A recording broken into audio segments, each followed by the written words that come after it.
The desert wind carried death that morning in Kandahar province. Staff Sergeant Marcus Chen pressed his back against the crumbling mud wall, feeling the heat of Taliban bullets slice through the air inches from his helmet. His four-man SEAL reconnaissance team had walked straight into a carefully planned ambush, and now they were trapped in a compound with nowhere to run. The intelligence had been wrong. What was supposed to be an abandoned village was actually a hornet's nest of enemy fighters. Chen counted at least 15 muzzle flashes from the surrounding buildings, their AK-47s creating a deadly crossfire that pinned his team in the courtyard. Blood seeped through Petty Officer Rodriguez's sleeve where shrapnel had found its mark, and their radio operator was frantically calling for immediate extraction. "Broken arrow! Broken arrow!"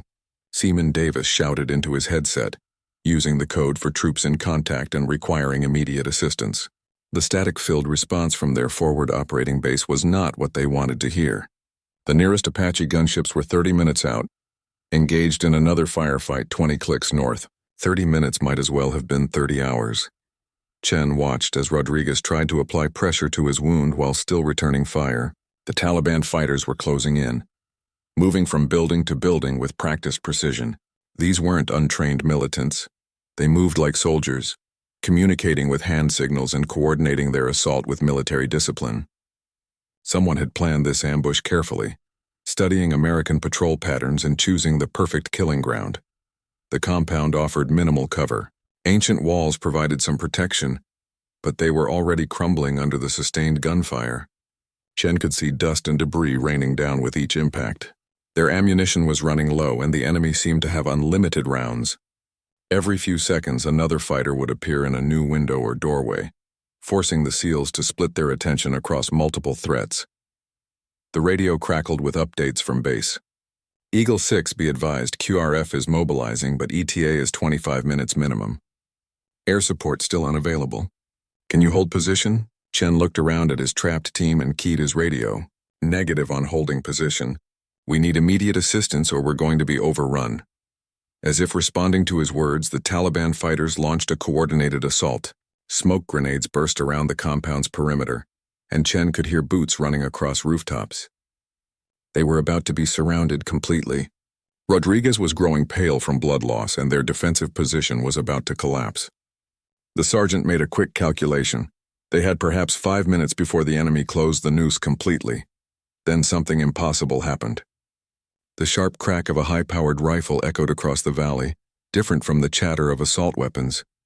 One of the Taliban fighters, stumbling across a rooftop, suddenly jerked backward and disappeared. Another crack, and a second fighter dropped behind a wall. The incoming fire began to slacken as confusion spread through the enemy ranks. Chen pressed his eye to his scope, scanning the surrounding hills for the source of the precision shots. The rifle reports were coming from somewhere in the rocky terrain, about 800 meters northwest of their position. Whoever was shooting had an elevated position with clear sightlines to the compound, and they were systematically eliminating the Taliban fighters with surgical accuracy. "Who the hell is that?" Rodriguez gasped, momentarily forgetting his wound as another enemy combatant fell to the mysterious sniper's bullets. The fire wasn't random. Each shot was calculated, targeting the fighters who posed the greatest immediate threat to the trapped SEALs.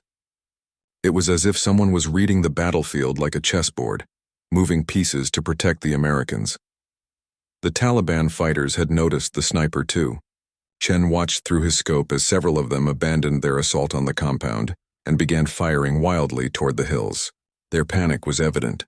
They had gone from hunters to hunted in a matter of seconds. The mysterious marksman continued working methodically, each shot dropping another fighter and buying precious time for the besieged Americans. Davis looked up from his radio with wide eyes. "Sergeant, base is asking if we have friendly forces in the area providing overwatch. They're not showing anyone on the grid who should be able to help us." Chen studied the hillside where the shots were originating. No military unit operated alone in this sector, and there were no other American forces scheduled to be in the area. As the sniper's intervention continued, the Taliban assault began to crumble. The remaining fighters were caught between the SEALs' defensive fire and the precision shots from the hills. Several threw down their weapons and fled, while others took cover and stopped advancing. The immediate threat was subsiding, but Chen knew this was only temporary. More fighters would come, and eventually, The mysterious guardian angel would run out of ammunition or be forced to withdraw. The silence that followed was almost more unnerving than the gunfire. Chen counted 12 Taliban fighters down, their bodies scattered around the compound like broken dolls. The remaining insurgents had either fled or taken cover so deep that they were no longer effective. His team was alive, but they were far from safe. The mysterious sniper had bought them time, but time for what? Rodriguez had managed to bandage his arm properly during the lull, though his face remained pale. Davis was back on the radio, trying to coordinate with headquarters while simultaneously attempting to identify their unknown benefactor. Base, we have an unidentified friendly providing sniper support from Grid 41 SMD 847392. Request immediate identification of asset in area.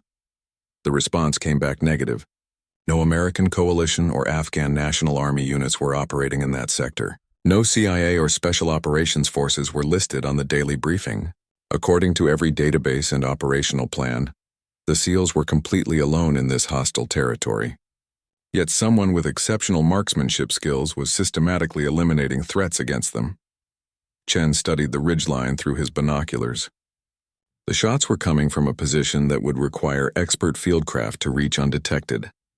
The sniper had somehow moved into an overwatch position without triggering any of the Taliban's early warning systems. Even more impressive, they were making shots at extreme range with consistent accuracy. Each bullet found its target despite the wind, elevation changes, and stress of combat. A movement caught his attention. Through the shimmering heat haze, he glimpsed a figure moving along the ridge. The person was dressed in local clothing, completely different from any military uniform.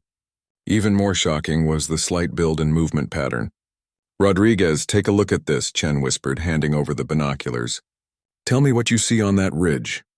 Rodriguez adjusted the focus and stared for several seconds. "Sergeant, that looks like a woman." They both knew how impossible that sounded. Female snipers were rare in any military, and a woman operating alone in the Taliban heartland was beyond belief. Yet the evidence was undeniable. The figure moving along the rocky outcropping was definitely feminine, moving with a grace and confidence that spoke of extensive training. The radio crackled with more chatter from base. Intelligence officers were scrambling to identify the mystery shooter. Drone footage was being reviewed, and every possible asset was being questioned. The bureaucratic machinery of the military was grinding to understand something that defied all logic and procedure. Meanwhile, the woman on the ridge continued her deadly work. Another group of Taliban fighters appeared, attempting to flank the compound from the east. Before Chen could even call out a warning, 3 more rifle shots echoed across the valley. The flanking maneuver collapsed as quickly as it had begun. The sniper wasn't just protecting them, she was anticipating enemy movements and countering them before they became threats. Davis looked up from his radio with confusion written across his face. "Sergeant, this is getting weird. Base is running voice recognition on our transmissions because they think we might be compromised. They can't believe what we're reporting." Chen understood the skepticism. A lone female sniper appearing from nowhere to save a trapped SEAL team sounded like something from a movie, not reality. The woman on the ridge was moving again, relocating to maintain her advantage. Chen watched her fluid movements through the binoculars, noting how she seemed to know exactly where to step to avoid exposing herself to return fire. She carried her rifle with the familiarity of someone who had been shooting for years, possibly decades. This wasn't a lucky amateur, this was a professional. "Who do you think she is?" Rodriguez asked, his voice barely above a whisper. Chen had been wondering the same thing. Local women in rural Afghanistan rarely received weapons training, and those who did usually didn't achieve this level of expertise. She could be foreign intelligence, a contractor, or something else entirely. The mystery deepened with every precise shot. The Taliban seemed to be regrouping somewhere beyond visual range. Chen could hear vehicles in the distance and occasionally caught glimpses of fighters moving between buildings in the village. They were planning something bigger, probably waiting for reinforcements before attempting another assault. The woman on the ridge seemed to sense this too because her rate of fire had decreased as she conserved ammunition. Davis suddenly perked up at his radio. "Sergeant, the quick reaction force is 15 minutes out and they've got Apache support coming with them. We might actually make it out of this." Chen felt a surge of relief, but it was tempered by concern for their mysterious protector. When the cavalry arrived, would she simply disappear back into the wilderness? A new sound reached their ears, the distant thump of helicopter rotors. But it was coming from the wrong direction. Chen turned toward the village and saw dust clouds rising where the helicopters should not be. Davis confirmed the QRF approach vector. Are they coming from the south? The answer was negative. The helicopters approaching from the village were not American. The Taliban had called in their own air support. An old Soviet-era helicopter gunship was approaching, probably left over from the Russian occupation decades earlier. The aircraft was crude compared to modern American technology, but its rockets and machine guns would be more than sufficient to eliminate the trapped SEALs. Their defensive position, which had protected them from small arms fire, would offer no protection against aerial attack. Chen watched the gunship approaching and made rapid calculations. They had perhaps 3 minutes before it was in firing position. The woman on the ridge would be exposed to aerial attack as well, and her rifle would be useless against an armored helicopter. For the first time since the ambush began, Chen felt truly hopeless. They had survived ground assault only to be destroyed from the air. Then the impossible happened again. The mystery sniper's rifle cracked one more time, but this shot was different. Instead of targeting ground fighters, the bullet struck something on the approaching helicopter. Smoke began pouring from the aircraft's engine, and it immediately began an emergency landing procedure. The pilot was fighting to control the damaged machine as it settled heavily into a field short of the compound. Chen stared in disbelief at the smoking helicopter lying crumpled in the field. Disabling a moving aircraft with a single rifle shot was beyond extraordinary. It was the stuff of legends. The pilot had managed to auto-rotate down without crashing completely, but the gunship was clearly out of action. Smoke poured from its engine compartment while the crew scrambled to evacuate before potential explosion. Did she just shoot down a helicopter with a sniper rifle? Rodriguez whispered, his wound momentarily forgotten in the face of what they had witnessed. Through his binoculars, Chen could see the bullet hole in the helicopter's engine housing. It was a precise shot that had severed critical components without hitting the fuel lines or ammunition storage. One wrong inch and the aircraft would have exploded, killing everyone aboard. The Taliban fighters who had been regrouping for another assault were now running toward their downed helicopter, abandoning their attack on the Americans.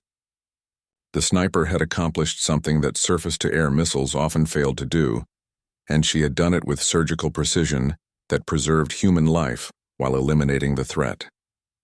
Chen had never seen anything like it in 15 years of military service.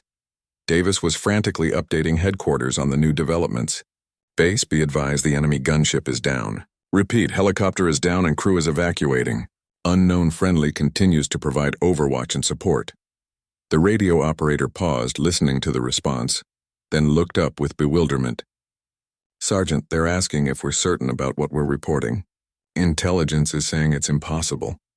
Chen understood the skepticism. Military snipers trained for years to make shots at half the range this woman was demonstrating. Shooting a moving helicopter required understanding of ballistics, wind patterns, target movement, and mechanical knowledge that few people possessed. Yet the evidence was smoking in the field before them. The impossible had become reality. Through his scope, Chen caught another glimpse of the woman on the ridge. She was repositioning again, moving with the confidence of someone who owned these mountains. Her clothing blended perfectly with the rocky terrain, and she seemed to know every footpath and hiding spot. This was someone who had spent considerable time in this specific area, learning its secrets. The sound of approaching rotors came again, but this time from the correct direction. 2 Apache attack helicopters appeared over the southern ridge, their distinctive silhouettes bringing hope to the trapped SEALs. Behind them came the heavier thump of transport helicopters carrying the quick reaction force. Help was finally arriving, but Chen wondered if their mysterious guardian would disappear before they could identify her. Eagle 6, this is Guardian 1-1. We have visual on your position and are moving to provide close air support. The Apache pilot's voice was calm and professional, but Chen could hear the underlying tension.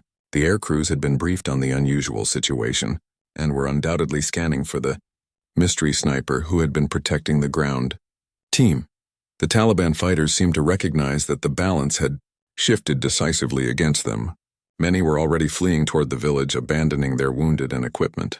The few who remained were taking defensive positions, preparing for the American counterattack rather than continuing their assault on the compound. The woman's intervention had completely changed the tactical situation. Chen keyed his radio. Guardian 1-1. Be advised we have unknown friendly sniper providing overwatch from ridge northwest of our position. Do not engage targets in that sector without positive identification. The last thing he wanted was for the Apaches to mistake their protector for an enemy combatant. The irony of the cavalry accidentally killing their rescuer would be too bitter to bear. Rodriguez was studying the ridgeline with renewed intensity. Sergeant, she's moving again. It looks like she's starting to withdraw. Chen grabbed his binoculars and confirmed the observation. The woman was indeed pulling back from her firing position, moving deeper into the rocky terrain where the helicopters would have difficulty tracking her. The quick reaction force was fast roping into the compound, their boots hitting the ground as they established a secure perimeter. Lieutenant Morrison, the QRF commander, immediately sought out Chen for a situation report. Sergeant, what's this about a mystery sniper? My briefing mentioned unidentified friendly forces providing support. Chen pointed toward the ridge where they had last seen the woman. Sir, unknown female approximately 800 meters northwest. She's been providing precision fire support for the last 20 minutes. At least 15 confirmed enemy kills, plus she disabled that helicopter with a single shot. Morrison raised his eyebrows but said nothing, studying the terrain through his own optics. The Apache pilots were circling the area, using their advanced sensors to search for heat signatures and movement. Eagle 6, Guardian 1-1. We're showing minimal signatures in your reported sniper location, negative on identifying friendly forces. The woman had seemingly vanished as completely as she had appeared, leaving only the evidence of her marksmanship.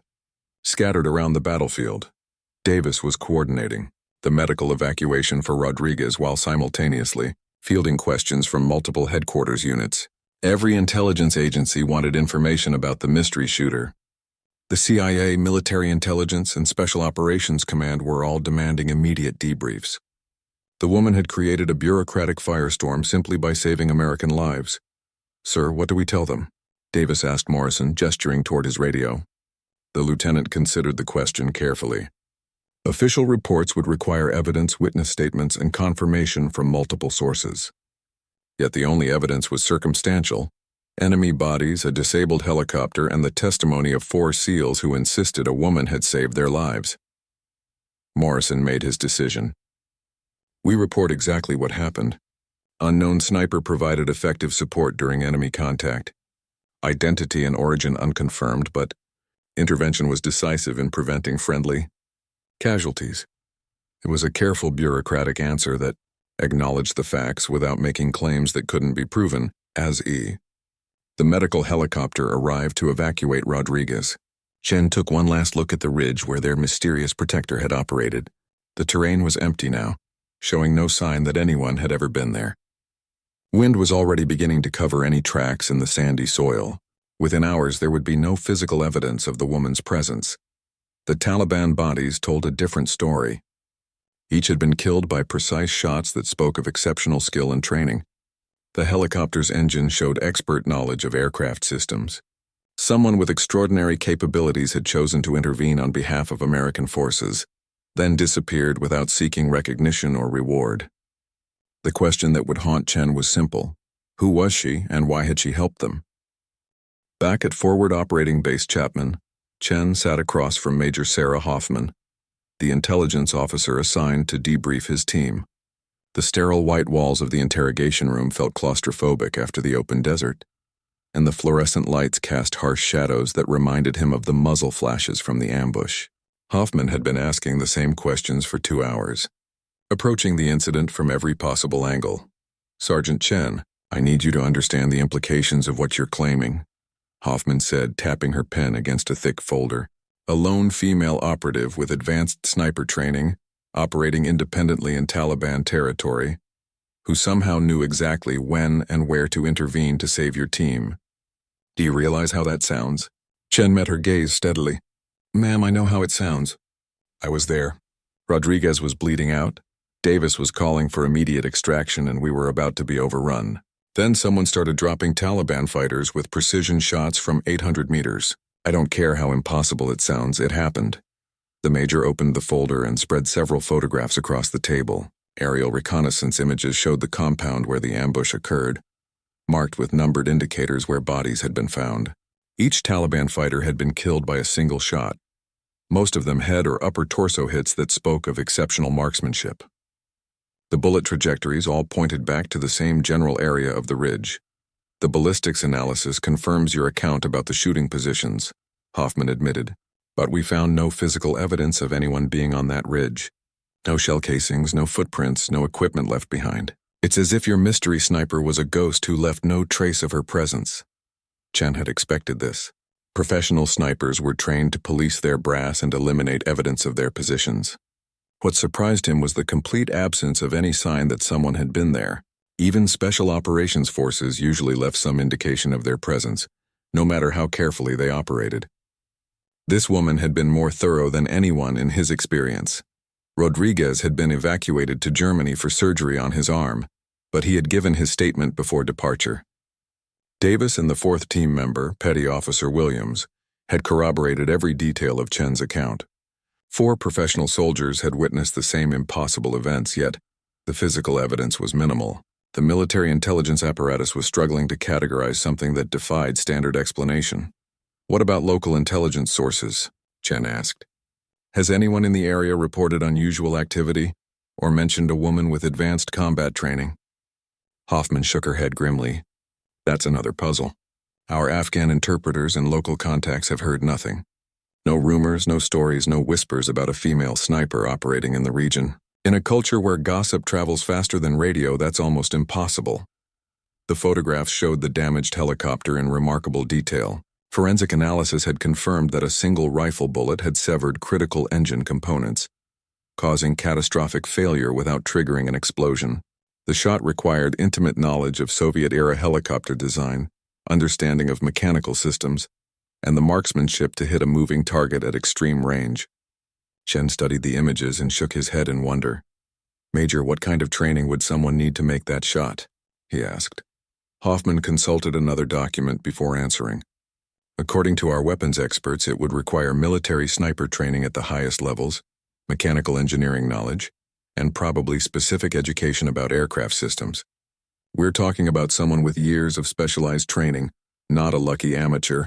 The implications were staggering. Such expertise pointed toward elite military units, intelligence agencies, or specialized contractors. Yet no friendly forces were supposed to be in the area, and no government agency was claiming responsibility for the intervention. Chen wondered if they were dealing with someone operating without official sanction, possibly a rogue agent or former military personnel pursuing a private agenda. Hoffman pulled out another set of photographs, these showing close-ups of the bullet wounds on the Taliban fighters. The ammunition appears to be standard 7.62mm NATO rounds, probably fired from a precision rifle system. Nothing exotic or traceable to specific units. But the shot placement is extraordinary. Each kill was immediate and humane, if you can call it that. No unnecessary suffering or dramatic wounds.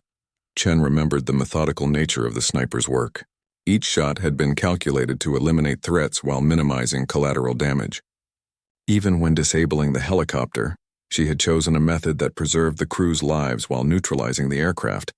It suggested someone with strong moral principles operating within personal rules of engagement. "What's the official position on this incident?" Chen asked. Hoffman closed the folder and leaned back in her chair. "Officially, your team received support from unidentified friendly forces during enemy contact. The source and nature of that support remains under investigation. Unofficially, every intelligence agency is scrambling to figure out what happened." The door opened and Colonel Reeves, the base commander, entered with a grim expression. He nodded to Hoffman before addressing Chen directly. "Sergeant, I need to ask you something off the record. In your professional opinion, based on what you observed, was this person friendly to American forces, or did she have some other motivation for intervening?" Chen considered the question carefully. The woman had appeared at exactly the right moment, eliminated specific threats while avoiding collateral damage, and disappeared without seeking contact or recognition. Her actions had saved American lives without advancing any obvious personal agenda. "Sir, I believe she was genuinely trying to help us. Everything she did was focused on keeping my team alive." Colonel Reeves exchanged glances with Major Hoffman before making his decision. "Sergeant, what I'm about to tell you is classified. We've had reports of similar incidents over the past 6 months. American forces receiving unexpected sniper support from an unidentified source, always involving a lone shooter operating at extreme range with exceptional accuracy. This isn't the first time. The revelation hit Chen like a physical blow. Their rescue hadn't been an isolated incident but part of a pattern stretching back months. Someone had been systematically intervening to protect American forces, operating in the shadows without recognition or official acknowledgement. The mystery woman was apparently conducting her own private war against the Taliban." "How many incidents, sir?" Chen asked quietly. Reeves consulted a classified document before answering. 7 confirmed, possibly more that haven't been properly reported. Always the same pattern: American forces in trouble, precision sniper support from unknown source, no contact attempted, and the shooter disappears completely. Chen realized they were dealing with something unprecedented in modern warfare. A lone individual was conducting independent operations against enemy forces, saving American lives without seeking reward or recognition. Her motivations remained completely unknown, but her effectiveness was undeniable. 7 successful interventions suggested someone with extensive knowledge of American patrol patterns and Taliban tactics. "What happens now?" Chen asked. Colonel Reeves stood to leave, his expression troubled. "Now we try to figure out who she is before she gets herself killed, or before someone else mistakes her for an enemy combatant. Whoever this woman is, she's playing a very dangerous game in one of the most hostile environments on Earth." 3 weeks after the ambush, CIA analyst Dr. Rebecca Martinez sat in her cramped office at Langley, surrounded by case files that defied logical explanation. The mystery sniper had struck again, this time saving a reconnaissance team near Musa Qala. The pattern was becoming clearer, but the identity of the shooter remained frustratingly elusive. Martinez had been assigned to lead the investigation after traditional military intelligence had failed to produce answers. The latest incident report lay open on her desk, describing how Corporal James Tucker's team had been pinned down by insurgent fire when precision shots from an elevated position eliminated 6 Taliban fighters in rapid succession. Like the previous cases, no friendly forces were operating in the area, no shell casings were recovered, and the mysterious marksman had vanished without making contact. Martinez studied the tactical map on her wall, marked with colored pins representing each confirmed intervention. A pattern was emerging. All incidents occurred in a specific region of southern Afghanistan, always involving American forces in extreme danger, and always resulting in successful enemy elimination without friendly casualties. The sniper seemed to possess uncanny knowledge of both American patrol schedules and Taliban ambush tactics. Her computer chimed with an encrypted message from the SA. Signal intelligence had detected unusual radio chatter following the latest incident, with Taliban commanders expressing fear about the ghost woman who appeared from nowhere to strike their forces. Local insurgents were beginning to avoid certain areas, afraid of encountering the mysterious sniper. The psychological impact was becoming as significant as the tactical interventions. Dr. Martinez had requested all available intelligence on female military personnel with advanced sniper training who might have connections to the region. The list was surprisingly short. Women with that level of expertise were rare in any military, and those with specific knowledge of Afghan terrain were even more uncommon. Cross-referencing with personnel records had produced only a handful of candidates, none of whom could account for the mysterious interventions. A knock on her door interrupted her analysis. Agent Sarah Crawford from the FBI's Counterterrorism Division entered carrying a classified folder. "Rebecca, we may have found something. A former military contractor named Elena Vasquez has been missing from her home in Virginia for 8 months. Her background is interesting." Martinez accepted the folder and began reading immediately. Elena Vasquez, 34 years old, former Army Ranger with specialized sniper training. She had served 3 tours in Afghanistan between 2018 and 2022, earning commendations for exceptional marksmanship and tactical knowledge. After military service, she worked as a defense contractor specializing in counter-sniper operations and threat assessment. "What makes her a suspect?" Martinez asked, though she was already seeing connections. Crawford pulled out a photograph showing an athletic woman with dark hair and intense eyes. She disappeared 6 months ago, right around the time these incidents started. Her family filed a missing person report, but there were no signs of foul play. It's as if she just decided to vanish. The file revealed more intriguing details. Vasquez had grown up as the daughter of a military attaché, spending her childhood in various overseas postings including Pakistan and Iran. She spoke fluent Dari and Pashto, the primary languages of Afghanistan, and had extensive cultural knowledge of the region. Her psychological evaluations noted strong moral convictions and difficulty accepting orders that conflicted with her personal ethics. "Look at this," Crawford said, pointing to a section about Vasquez's final military deployment. She was part of a joint operation that went wrong in 2022. Her unit was providing overwatch for a convoy when they were ordered to withdraw, leaving an Afghan interpreter's family exposed to Taliban retaliation. The family was killed, and Vasquez blamed herself for following orders instead of intervening. Martinez felt pieces of the puzzle clicking into place. The guilt from that incident could have motivated someone to return to Afghanistan independently. Determined to save lives she felt the military had abandoned. Vasquez possessed all the necessary skills, cultural knowledge, and psychological motivation to become the mystery sniper. But proving it would require more than circumstantial evidence. "Has anyone tried to contact her family recently?" Martinez asked. Crawford shook her head. The FBI closed the missing person case after finding no evidence of criminal activity. Her bank accounts show no activity. Her phone has been disconnected and she hasn't used any credit cards. If she's in Afghanistan, she's operating completely off the grid. The implications were staggering. If Elena Vasquez was indeed the mystery sniper, she had somehow traveled to Afghanistan without official support, acquired weapons and equipment, and established herself in hostile territory, while evading detection by both American and Taliban forces. It would require exceptional planning, substantial financial resources, and nerves of steel. Martinez studied satellite imagery of the regions where the interventions had occurred. The terrain was harsh and unforgiving, with limited water sources and extreme temperature variations. Surviving there alone would challenge even experienced special operations personnel, yet someone was not only surviving but thriving, demonstrating tactical superiority over trained insurgent forces. "What about her financial situation?" Martinez asked. Crawford consulted another document. "That's interesting, too. She inherited substantial money from her grandfather's military pension and life insurance, enough to fund an extended independent operation if managed carefully. She also had connections in the private security world who might have provided equipment or logistical support." The phone rang, interrupting their discussion. Martinez answered to find Colonel Reeves calling from Afghanistan with urgent news. "Dr. Martinez, we've had another incident.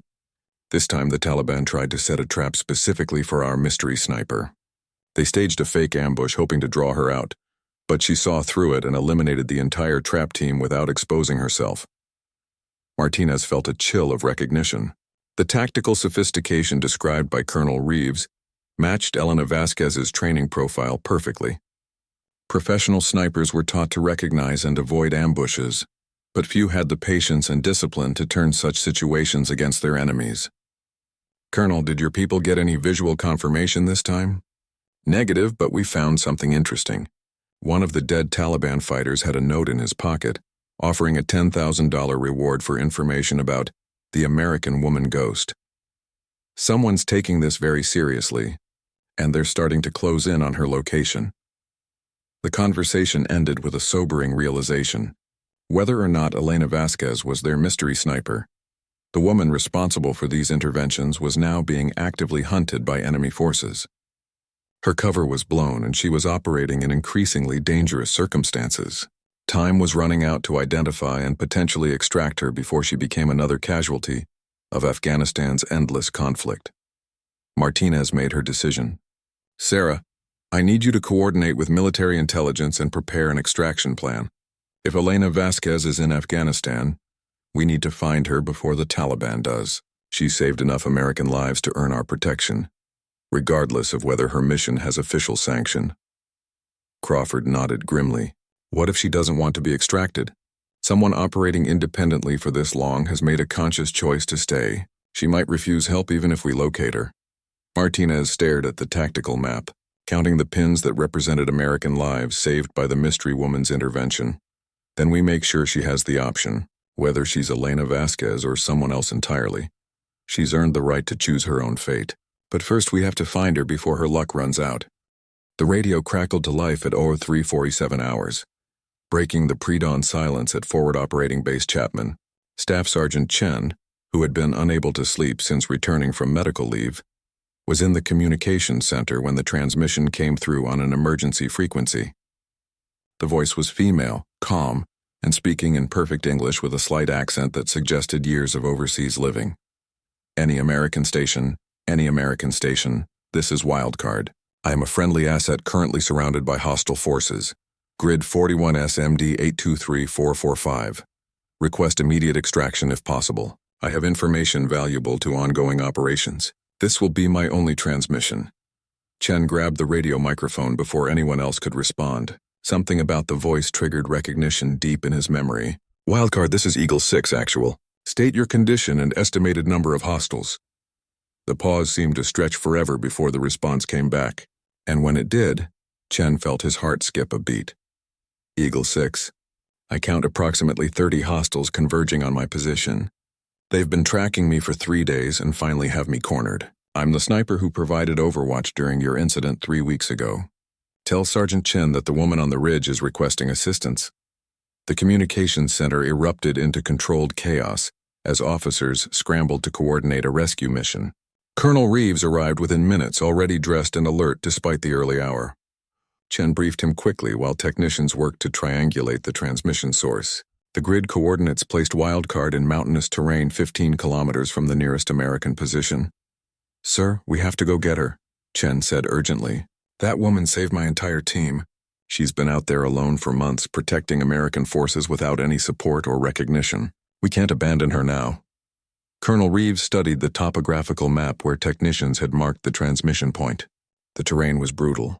Steep mountain passes with limited helicopter landing zones and multiple defensive positions for hostile forces. Dr. Martinez had arrived from Langley the previous day as part of the investigation team.